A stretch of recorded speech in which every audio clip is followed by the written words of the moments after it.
frankly, even 50 years after the crisis and 20 years after the end of the Soviet Union, there is still an enormous amount we don't fully understand, an enormous amount of new material still emerging from multiple sources, even still from American sources. For example, new transcripts of recordings of JFK and his advisors in the so-called XCOM from the weeks and months after the crisis are only now coming into print and are being analyzed. But really the growth area of new sources is not only from the Soviet and Cuban side, but much more broadly, you can call it the global Cuban Missile Crisis, because this was an event that wasn't just a U.S.-Soviet confrontation. This was an event that affected the entire world, in which the world had to face the prospect of nuclear war, but also you had the whole world watching, acting, interacting with the key players.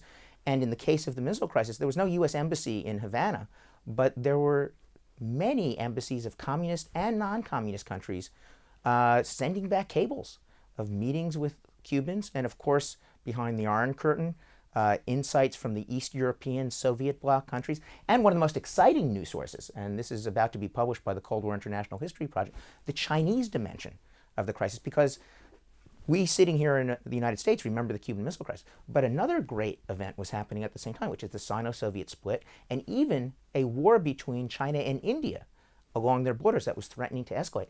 And over the last few years, the Chinese archives have begun to open, and we have now been translating those documents into English. So you can read, for example, the only time two icons of 20th century revolution, Che Guevara and Mao Zedong, met in China. We can now read those records from the Chinese archives, and we can read the cables of the Chinese ambassador in Havana before, during, after the crisis, and see how the U.S.-Soviet confrontation interacted with the Sino-Soviet split.